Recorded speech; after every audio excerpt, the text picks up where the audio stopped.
저는 올해로 50대가 된 여자입니다.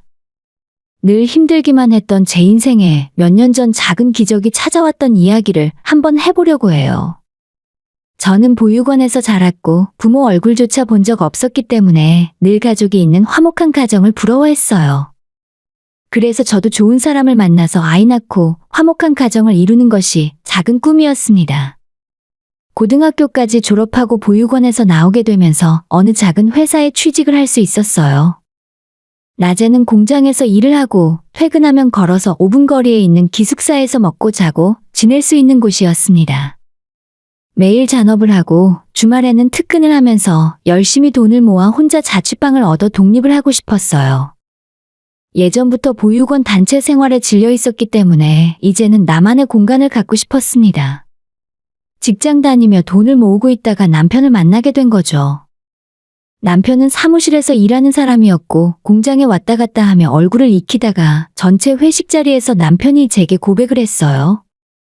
저도 남편이 좋았고 지금까지 제 삶에서 친절하고 따뜻하게 대해주는 사람이 거의 없었으니까요. 처음으로 저를 좋다고 따라다니는 사람에게 마음을 빼앗겨버리고 말았습니다. 남편과 저는 연애 1년도 채우지 않고 바로 결혼을 하게 되었어요. 어릴 때부터 꿈꿔왔던 내 가족이 생긴다는 것에 너무도 마음이 벅차서 결혼식을 하는 내내 눈물을 참을 수가 없었습니다. 남편은 그런 저를 보며 앞으로 내 눈에서 눈물 나게 하는 일은 없을 거라고 약속을 했었습니다.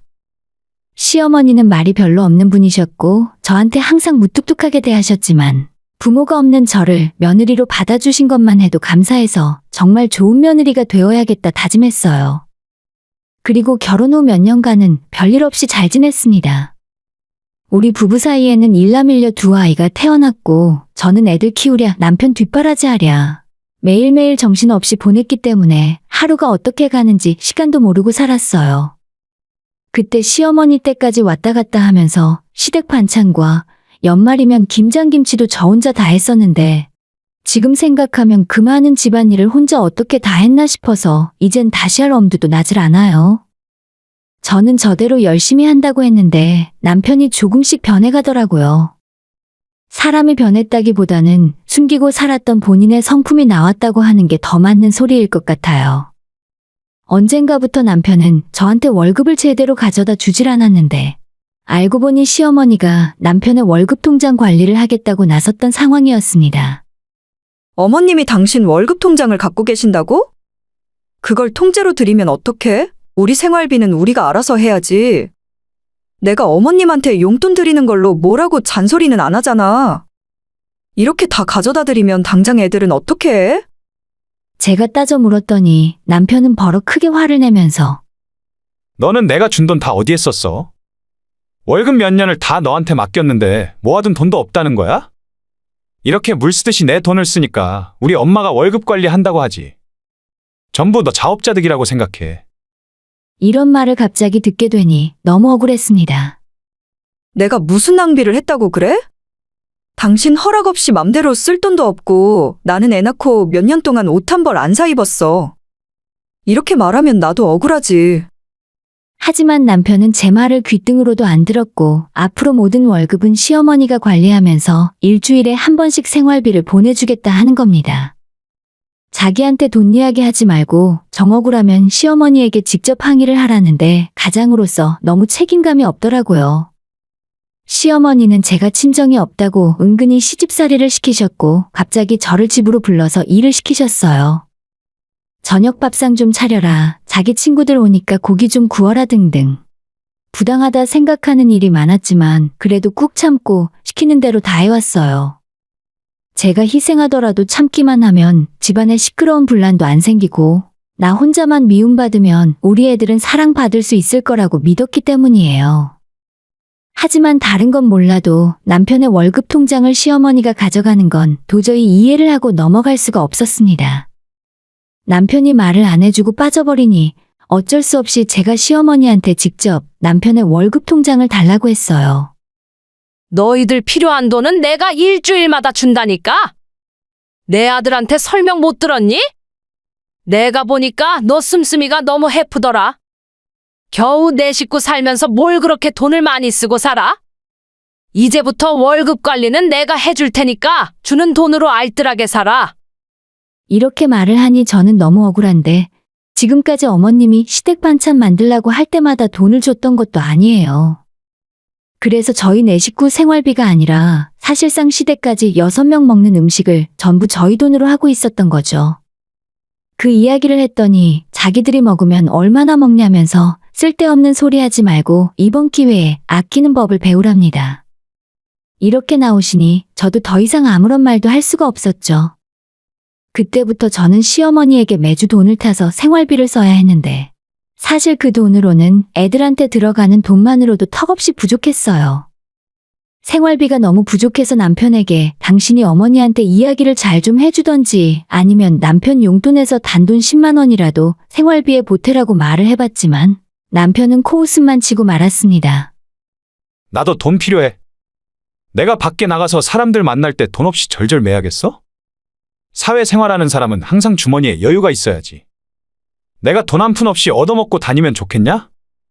다른 집 마누라들은 남편 자존심 세워주려고 없는 형편에도 용돈을 더 찔러준다는데 너는 보고 배운 게 없어서 그런가? 라고 하면서 제가 부모가 없다는 걸 은근히 언급했습니다. 저는 너무 억울했지만 더 이상 아무런 말도 하지 않았어요. 이 식구들한테 제 말이 통하지 않는다는 건 몇 년간의 경험을 통해서 알고 있었으니까요. 어쩔 수 없이 제가 이 상황에서 할 수 있는 일들을 찾기 시작했고 집에서 살림하며 돈을 벌 수 있는 부업에 눈을 돌렸습니다. 봉투도 붙이고 인형눈도 붙이고 마늘이나 밤을 까기도 했어요. 손은 많이 가고 시간과 힘이 드는 것에 비해 돈은 터무니없이 적었지만 그나마 집에서 애들 보면서 할 수 있는 일이었습니다. 하지만 제가 부업으로 돈을 벌기 시작한 걸 시댁에서 알게 되니 저한테 주는 돈을 오히려 더 줄이더라고요. 너 요즘 돈 번다면서? 거 봐라. 돈 적다고 징징대지만 말고 너가 방법을 찾으면 될 거 아니냐. 이번 주부터 10만 원씩 덜 줘도 되겠네. 이렇게 돈을 야금야금 줄이더니 몇 달 후부터 아예 한 푼도 보내지 않았어요. 어머님 지난주부터 이번 주 것까지 돈이 안 들어왔는데 언제 보내주세요? 원래 월요일마다 돈 보내주셨잖아요. 라고 제가 물었더니 저 혼자 버는 돈으로 생활비 충당하랍니다. 너가 조금만 더 열심히 하면 너가 버는 돈으로 충분히 쓰고 살 것 같은데 꼭 내 아들이 번 돈을 가져다 써야 직성이 풀리겠니? 너도 염치가 좀 있어봐라. 다른 집안 며느리들은 직장도 다들 좋은 곳을 다니면서 집에 살림하는 아줌마 쓰고 시댁에도 용돈 팍팍 줄 수 있다는데 너는 어떻게 줄 생각은 안 하고 나한테 돈 달라는 소리만 하니? 저는 제가 당연히 받아야 할 돈을 달라고 했을 뿐인데 이런 소리가 돌아오니 진짜 어처구니가 없었어요. 하지만 거기서 끝나지 않았고 시모는 기어이 한마디를 더 하고야 말았습니다. 내가 무슨 번듯한 사돈집이 있기를 하니? 어디 가서 며느리 자랑할 거나 있기를 하니? 어휴, 진짜 내 팔자도 기구하다 정말. 이런 소리를 듣고 더 이상 시어머니한테 돈을 받는 건 포기하게 되었어요. 그리고 아이들을 어린이집에 맡기고 다닐 수 있는 일을 찾았고 제 조건에 가장 딱 맞았던 일은 보험 설계사 일이었습니다. 제가 일을 시작하고 난 뒤로 남편은 점점 더 집에도 잘 안 들어왔고 늦게 들어오는 날에도 대부분 술에 취해 있는 날이 많았어요. 나중에 알고 보니 남편은 원래 도박 중독에 걸린 사람이더라고요. 저를 만나기 전에 이미 다른 사람과 결혼을 하기로 했다가 결혼식 날짜를 한 달도 안 남기고 파혼을 한 적이 있었어요. 그런 사실 자체도 저는 모르고 있었고 이제 와서 알아봤자 결혼 생활을 돌이킬 수도 없잖아요. 이미 저희 두 사람 사이에 아이들이 있는데 가족 없이 자란 저는 제 아이들까지 그렇게 키우고 싶지는 않았습니다. 그저 나 하나만 참으면 된다는 마음으로 낮에는 보험 일을 하면서 악착같이 아이들 뒷바라지를 해왔습니다. 다행히 아이들은 제 말이라면 자다가도 깨서 들을 만큼 착하게 자랐기 때문에 못난 부모 밑에서도 학교 공부를 곧잘 했어요. 어느 날 저한테는 정말 서러운 일이 터지고 말았습니다. 저와 큰아들의 생일이 똑같았었는데 우리 두 사람 생일 기념으로 미역국과 잡채를 하고 아들이 좋아하는 갈비도 구워주려고 아침에 일찍 일어나 고기 양념을 다 재우고 냉장고에 넣어두었는데 저녁에 일 마치고 집에 돌아오니 저희 집 냉장고에 아무것도 없는 게 아니겠어요? 집에 있던 딸아이 말로는 오후에 할머니가 와서 다 가져갔다고 하는데 정말 기도 안 차더라고요.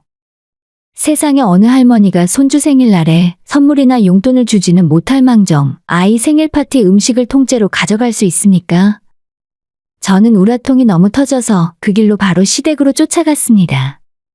어머님, 저희 집 냉장고에 있던 거 다 가져가셨다면서요. 오늘 어머님 손자 생일인 거 모르셨어요? 아니, 제 생일은 그렇다 치고 어떻게 손자 생일에 이러실 수가 있어요. 아침에 제가 만들었던 미역국과 잡채 그리고 갈비를 구워 저녁을 먹고 있던 시어머니는 제 얼굴을 보더니 한심하다는 듯 혀를 찢찢 차셨어요. 진짜 못 배워 처먹어도 분수가 있지. 이렇게 싸가지가 없을 수가 있나? 너 지금 시애미한테 말하는 꼬라지가 그게 뭐야? 뭐? 생일? 그래, 너 말 한번 잘했다. 너는 내 생일이라고 언제 밥상이라도 차려준 적이 있어? 내가 네 아들 생일 기억 못한 것만 서운하냐? 기왕 말 나온 김에 나도 너한테 한마디 해야겠다. 나는 어쩌다가 천혜고아를 며느리로 들여서 어디 가면 쪽팔려서 말도 못 꺼내. 그렇게 사람 창피 주고 너가 우리 집 들어와서 편하게 자식까지 낳고 살았으면 적어도 나한테 반찬 좀 가져갔다고 뭐라 하면 안 되는 거지.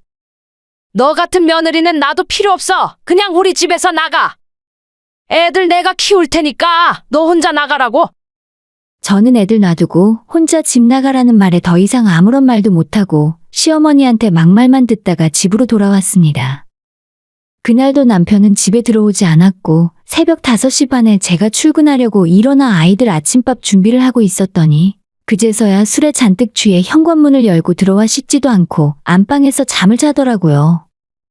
그 순간 진짜 시어머니한테 들었던 소리가 생각나면서 모든 걸 다 포기하고 그냥 도망가 버릴까 하는 생각이 굴뚝 같았어요.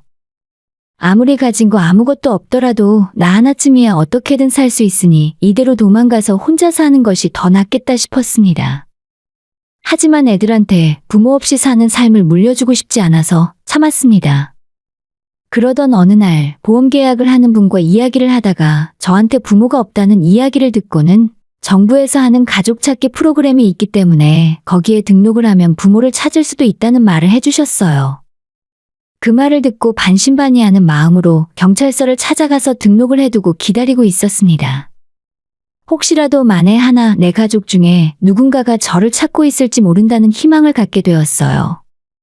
그만큼 저희 시어머니와 남편이 제게 주는 상처는 너무나도 컸습니다. 하지만 아무리 시간이 지나도 연락은 오지 않았고 저도 처음에는 진행 상황이 궁금해서 경찰서를 몇 번 찾아가서 물어보고 연락도 해봤지만 아무런 성과가 없자 그냥 포기를 하고 살게 되었습니다. 그리고 몇 년 후에 남편은 회사에서 사고를 치고 결국 해고를 당하게 되었고 하루아침에 실직자가 되었습니다.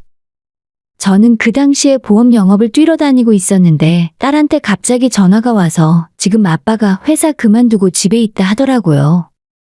뭔 소린가 싶어서 뒤에 이어진 고객과의 약속을 미루고 황급히 집으로 달려가 보니 시어머니까지 저희 집에 와 계셨어요.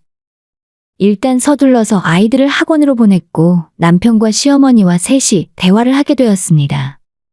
시어머니도 그렇고 남편의 표정 역시 심상치가 않더라고요. 이제 우리 아들이 주던 월급을 너가 줘야겠다. 너가 요새는 보험 팔아서 돈 잘 번다며? 한 달에 280씩 받고 있었으니까 그만큼 나한테 보내. 라고 당당하게 요구를 하는 겁니다. 네? 제가 그 돈을 왜 드려요? 지금까지 제가 번 돈으로 아이들 학원비 내고 생활비 다 쓰면서 살았는데, 그리고 앞으로 대학까지 보내려면 지금보다 돈도 더 많이 필요해요. 라고 했더니 제 옆에 있던 남편이 자기 집에 맨몸으로 들어와서 이 정도로 먹고 살았으면서 돈 얘기만 나오면 쌍심지를 켜냐고 오히려 저한테 모든 비난을 쏟아냈어요. 너가 우리 엄마한테 무슨 염치로 말대답을 해? 나 없을 때 항상 이런 식으로 우리 엄마를 대했구나? 미쳐도 단단히 미쳤네. 그런 남편에게 이미 몇 년 전부터 내가 버는 돈으로 애 키우며 살아왔고 어머님이 돈 관리 다 해주신다고 했는데 지금까지 모아놓은 돈이 있지 않냐고 했더니 두 사람이 방방 뛰더라고요. 내가 그 돈을 어디에 쓰기라도 한 것처럼 말을 하는구나. 내 아들이 피땀 흘려 벌어온 돈이 웃음니? 그 돈을 너가 달라고 하면 내가 줘야 해? 당신 진짜 미쳤어? 돈 이야기만 나오면 눈에 뵈는 게 없나 보네. 내 월급은 엄마가 알아서 모아놨으니까 당신이 신경 쓰지 말라고. 두 사람은 앞뒤가 안 맞는 말을 해가며 당장에라도 저를 잡아먹을 것처럼 굴었어요. 하지만 저는 여기까지 버티고 살았는데 더는 물러날 수가 없었죠. 제가 억만금을 버는 것도 아니고 혼자 벌어서 애들이랑 먹고 사는 와중에 시어머니가 돈을 달라는 대로 줬다가는 분명 낭패를 볼 게 뻔한 일이었습니다. 남편은 제가 돈을 안 내놓을 것 같자 이제는 한다는 소리가 자기 엄마한테는 안 주더라도 본인 용돈만 챙겨달라 하더라고요. 웃기지도 않은 이야기에 저는 더 이상 할 말 없다고 자리에서 일어났습니다. 두 사람은 길길이 날뛰었고 그날 이후로 남편은 집에서 자주 행패를 부리면서 저만 보면 돈 내놓으라 소리를 질렀어요. 저는 남편 때문에 한참 예민할 나이에 아이들이 피해보는 것이 싫었어요. 아이들은 제게 저런 인간들은 아빠도 아니고 할머니도 아니라면서 저한테 그냥 이혼하고 편하게 혼자 살라는 말을 했습니다. 당시에 겨우 중학생이었던 딸이 자기는 괜찮으니 아빠랑 이혼하라는 말을 하는 바람에 제 마음이 찢어지는 것처럼 아팠어요. 그래도 저는 저런 아빠라도 일단 부모가 둘이 있는 게 아이들에게는 낫다고 생각했습니다. 그래야 나중에 아이들이 지금 제가 겪는 서러움을 겪지 않을 것 같았어요. 그렇게 또 몇 달의 시간이 지났고 하루는 밖에서 늦게까지 일을 하고 집에 돌아왔는데 현관문이 열리지 않는 겁니다. 비밀번호를 몇 번이나 다시 눌렀지만 틀렸다는 경보음만 들리고 문은 열리지 않았어요. 여보, 문 좀 열어. 비밀번호 바꾼 거야. 문 좀 열어봐. 초인종을 누르고 현관문을 두드려도 인기척조차 없었습니다. 제가 현관문 밖에서 이러지도 저러지도 못하고 있는데 엘리베이터가 열리더니 시어머니가 내렸고 저 보란 듯이 눈앞에서 비밀번호를 누르고 문을 열고 혼자 들어가 버렸습니다. 세상에 뭐 이런 일이 있나 싶어서 어머님한테 문 열어달라고 소리를 질렀더니 잠시 후에 다시 나오셔서 저는 이 집에 들어올 자격이 없다고 말을 하는 겁니다. 네가 나한테 돈을 못 주겠다면 우리도 가만히 당하고 있지는 않는다. 우리 집안에 하나도 도움 안 되는 며느리는 필요 없으니까 당장 나가. 저는 어머님한테 할 말 없으니 남편 보고 나와서 이야기 좀 하자고 했고 한참 뒤에야 세상 귀찮다는 표정으로 남편이 나오더니 저한테 삿대질을 하며 꺼지라고 말을 했습니다. 우리 엄마가 하는 이야기 못 들었어? 당장 꺼지라고. 학원에서 공부를 하다가 밤늦게 들어오는 아이들은 이 사실을 뒤늦게 알고 나서 울고불고 난리가 났지만 남편과 시어머니는 애들 보고 당장 그치지 않으면 너희들도 집에서 쫓아낸다며 겁을 줬다 하더라고요. 저는 일단 지낼 곳이 필요해서 혼자 잠만 잘 수 있는 작은 원룸을 구했고 더 악착같이 돈을 모아야겠다는 생각에 낮 시간 보험 영업이 끝나면 24시간 해장국집에서 서빙하는 일을 했습니다. 가끔 학교로 아이들 얼굴을 보러 가는 날이면 눈물바다가 됐어요. 애들은 자기 아빠랑 살기 싫다며 저와 같이 살고 싶다 했는데 그때는 그럴 수 있는 형편이 아니었습니다. 저는 그저 애들한테 조금만 참아달라고 말을 할 수밖에 없었죠. 그러던 어느 날 정말 뜻밖의 전화 한 통을 받게 되었습니다.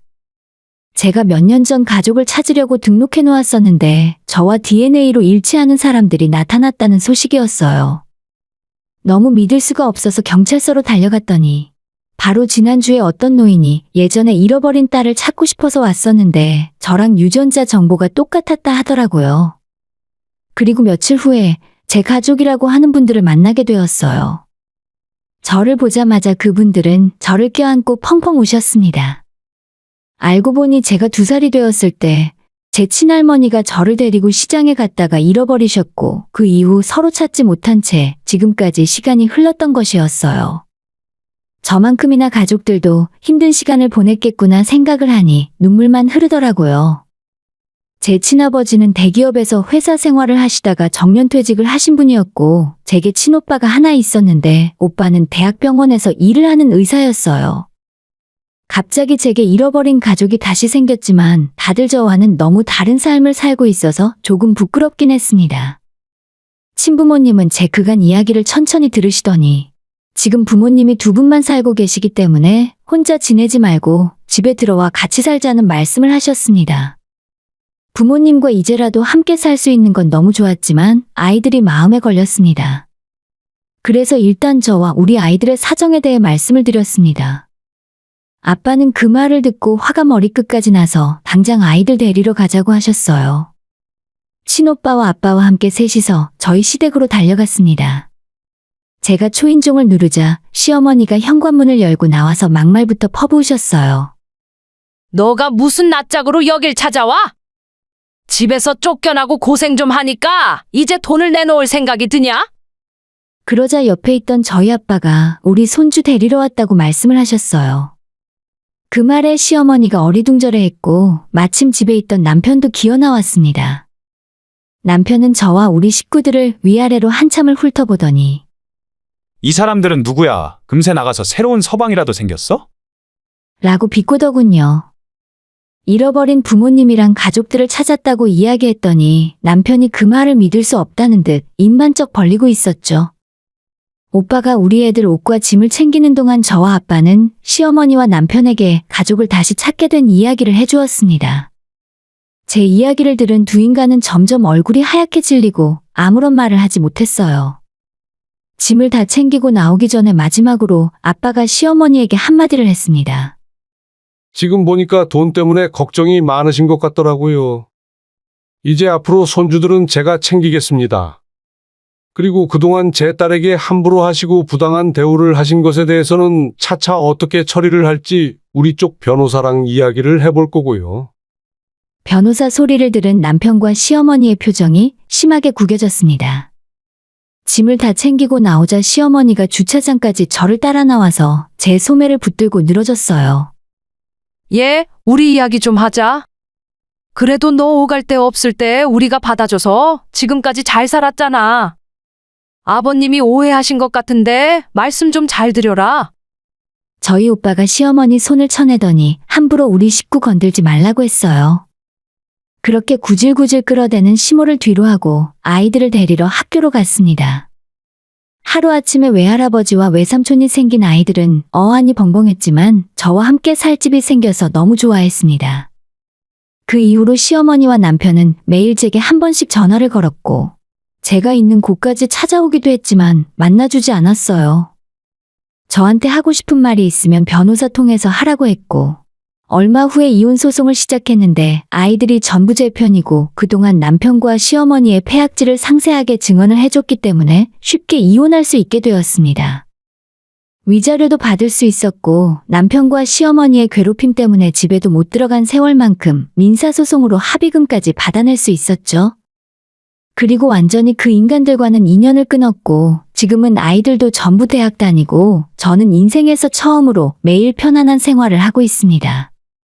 이런 든든한 가족들이 있다는 것이 살면서 이렇게나 힘이 된다는 걸 몰랐어요. 앞으로는 제가 부모님과 오빠에게 도움이 될 수 있는 좋은 사람이 되었으면 좋겠네요. 오늘의 사연은 여기까지입니다. 구독과 좋아요, 알람 설정 부탁드려요. 다들 행복하시고 좋은 하루 되세요.